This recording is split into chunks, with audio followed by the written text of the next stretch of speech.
बिस्मिल्लाहिर्रहमानिर्रहीम। अस्सलामुअलैकुम दोस्तों, नई वीडियो में खुशामदीद। दोस्तों, यूक्रेन ने रूसी शहर पर हमला कर दिया। बड़े पैमाने पे तबाही मच गई। पहली बार यूक्रेन ने रूस को सरप्राइज कर दिया। क्या ये हमला यूक्रेनी फौज ने किया या फिर नाटो इत्तेहाद की जानिब से ये हमला किया गया? इसकी मुकम्मल तफसीलात हम आज की वीडियो में आपके साथ शेयर करेंगे। जबकि दूसरी जानिब अमरीकी जर्नैल ने चीन और ताइवान के मामले पर खतरे की घंटी बजा दी। वीडियो की तफसील में जाने से पहले आप देख रहे हैं हकीकत की दुनिया डॉक्टर अली के साथ। हमारा चैनल सब्सक्राइब करके घंटी के निशान को दबाना मत भूलिएगा। इस वीडियो को ज्यादा से ज्यादा फेसबुक, व्हाट्सएप और सोशल मीडिया पर शेयर जरूर करें। शेयर और लाइक करने के साथ साथ कमेंट बॉक्स में पाक फौज जिंदाबाद, पाकिस्तान पाइंदाबाद और पाकिस्तान के गुमनाम हीरोज को सलाम का नारा कमेंट जरूर कीजिएगा। दोस्तों, रूस तो यूक्रेन को फतह करने निकला था, लेकिन यूक्रेन लोहे का चना साबित हो रहा है। उसकी वजह यह नहीं कि यूक्रेन ने इसके लिए बहुत बड़ी तैयारियां कर रखी थी। असल वजह यह है कि अमेरिका और उसके इत्तेहादी इस वक्त यूक्रेन की बैक पे खड़े हैं। वो उन्हें असलहा और गोला बारूद भी फराहम कर रहे हैं। यहाँ तक कि यूक्रेनी फौजी लिबास पहने अक्सर नाटो इत्तेहाद के फौजी भी इस जंग में हिस्सा ले रहे हैं। दोस्तों, याद रहे कि 2 हफ्ते पहले भी रूसी फौज ने कुछ ऐसे फौजियों को गिरफ्तार किया था जिनका ताल्लुक यूक्रेन से नहीं बल्कि नाटो अफवाज से था, और उसके बाद भी कशीदगी में इजाफा हो गया था। और दोस्तों, इसमें कोई शक भी नहीं कि रूस को शिकस्त देने के लिए अमेरिका हर हद तक जाने के लिए तैयार है।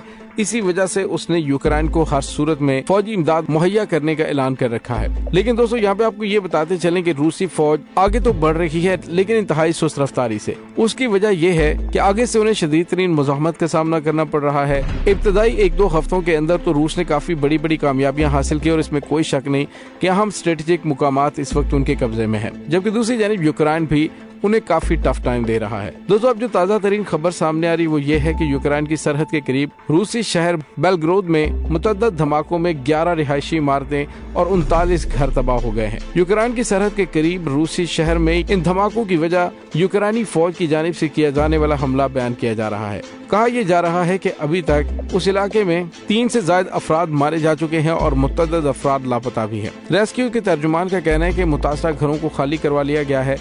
ताहाल धमाकों की नौयत और उसकी वजह का तयन नहीं हो सका, लेकिन यूक्रेन की जानिब से फौरी तौर पर कोई रद्दअमल भी सामने नहीं आया। दोस्तों, याद रहे कि गुज़िश्ता रोज यूक्रेनी फौज ने रूस पर जजीरा अनसेक पर फास्फोर्स बमों के इस्तेमाल का इल्जाम आयद करते हुए कहा था कि रूसी फिजाइया ने 2 बार जजीरा अनसेक पर फास्फोर्स बम गिराए हैं। ताहम इससे होने वाले जानी और माली नुकसान के बारे में कुछ नहीं बताया। दूसरी जानिब रूसी फौज ने मशरकी यूक्रेनी शहर लेचनेस्क और उसके नवाही इलाकों में अपनी कार्रवाइयों में तेजी पैदा कर दी है। लोहांस्क के गवर्नर का कहना है कि रूस अब इस शहर पर कब्जा करने की भरपूर कोशिश कर रहा है।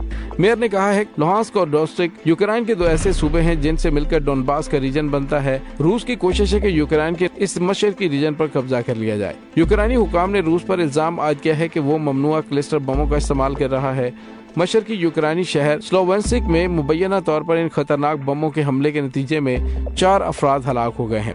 ये हमले एक ऐसे शहरी इलाके में किए गए जहां कोई अस्करी तंसीबात नहीं है। एक आलमी कन्वेंशन के तहत क्लस्टर बमों का इस्तेमाल गैर कानूनी पहले ही करार दिया जा चुका है। दोस्तों, दूसरी जानिब अमेरिका ने यूक्रेन को मजीद दिफाई इमदाद देने का ऐलान किया है। अमेरिकी महकमा दिफा ने बताया है कि रूसी जारहियत से निमटने के लिए कीव को 820 मिलियन अमेरिकी डॉलर का दिफाई पैकेज दिया जाएगा। ज्यादातर असलहा अमेरिकी हुकूमत की बजाय अमेरिकी असलहा साज सनद फराहम करेगी। यूक्रेन जंग के शुरू होने के बाद अमेरिकी हुकूमत यूक्रेन को मजमूई तौर पर $7 बिलियन का असलहा फराहम करने का वादा कर चुकी है।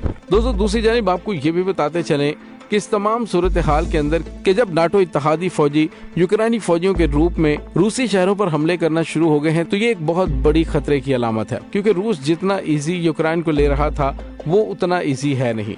और फिर उस सूरत में कि जब अमेरिका जैसे जेंट की जानिब से उसे इमदाद भी फराहम की जा रही है, दीगर यूरोपीय ममालिक की जानिब से भी असलहा और गोला बारूद फराहम करने का ऐलान किया जा चुका है और बड़े पैमाने पर असलहा और गोला बारूद उन तक पहुंच भी रहा है। दोस्तों, इस जंग में अमेरिका बराह रास्त तो नहीं कूद रहा, लेकिन बिलवास्ता तौर पर वो असलहा और गोला बारूद उनको मुहैया करके अपनी इस जंग में शमूलियत को यकीनी बना रहा है।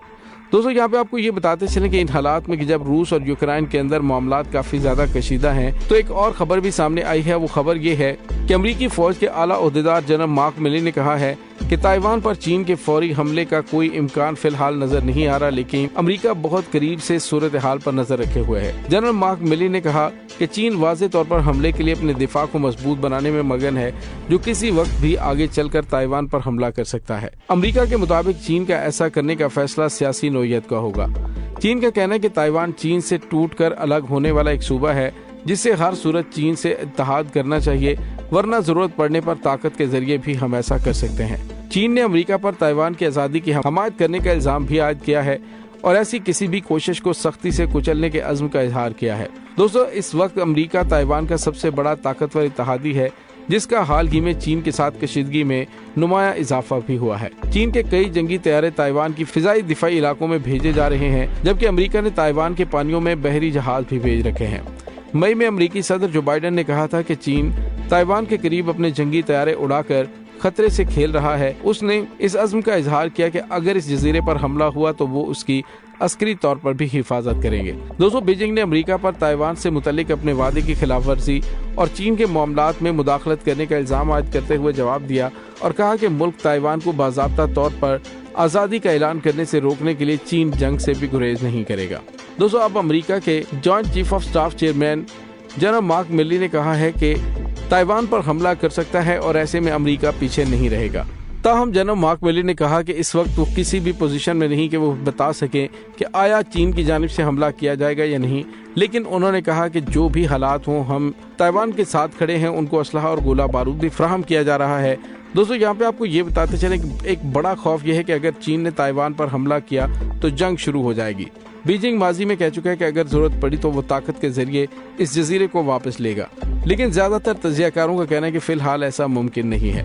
इस बात पर बहस जारी है कि आया चीन इस हमले में कामयाब होने की फौजी सलाहियत रखता है और ताइवान अपने फिजाई और समुद्री दिफा को काफी हद तक बढ़ा रहा है। लेकिन बहुत से लोग इस बात से इत्तफाक करते हैं कि बीजिंग इस बात को तस्लीम करता है कि ऐसा इकदाम बहुत महंगा और तबाहकुन होगा, न सिर्फ चीन के लिए बल्कि पूरी दुनिया के लिए भी। चीन का मुस्तकिल मौक़िफ़ ये रहा है कि वो ताइवान के साथ दोबारा पुरअमन इत्तेहाद चाहता है और ये कि वो सिर्फ इस सूरत में फौजी कार्रवाई करेगा जब उसे किसी भी किस्म की इश्ताल अंगेजी का सामना करना पड़ा। इस इश्ताल अंगेजी का एक मुहर्रक मुमकिन तौर पर ताइवान का बाज़ाब्ता तौर पर आज़ादी का ऐलान करना होगा, लेकिन ये वो चीज़ है जिससे ताइवान की सदर साई इंग-वेन ने सख्ती से गुरेज किया है। ताहम ये और बात है कि इसका इसरार है कि वो पहले से ही एक खुद मुख्तार आज़ाद रियासत है। ज्यादातर ताइवान इस पोजीशन की हमायत करते हैं जिसे स्टेटस को का नाम दिया जाता है, अगरचे तेजी से अब ऐसे लोगों की तादाद में इजाफा हो रहा है जिनका कहना है कि वो आज़ादी की तरफ बढ़ना चाहते हैं। इसी तरह अमेरिका एशिया में एक महंगी फौजी मुहिम में शामिल होने से कतरा रहा है और वाशिंगटन ने बार बार इशारा दिया है कि वो जंग नहीं चाहता, लेकिन अगर चीन की जानिब से हमला किया गया तो अमेरिका इसका जवाब जरूर देगा। दोस्तों, इस तमाम सूरत हाल के बारे में आपका क्या कहना है? कमेंट सेक्शन में अपने ख्यालात का इजहार जरूर कीजिएगा। इसके साथ ही डॉक्टर अली को इजाज़त दीजिए। इंशाल्लाह बहुत जल्द मिलते हैं एक नई वीडियो में। तब तक के लिए अपना बहुत सारा ख्याल रखिएगा। पाक फौज जिंदाबाद, पाकिस्तान पाइंदाबाद, पाकिस्तान के गुमनाम हीरोज़ को सलाम। अल्लाह वारिस।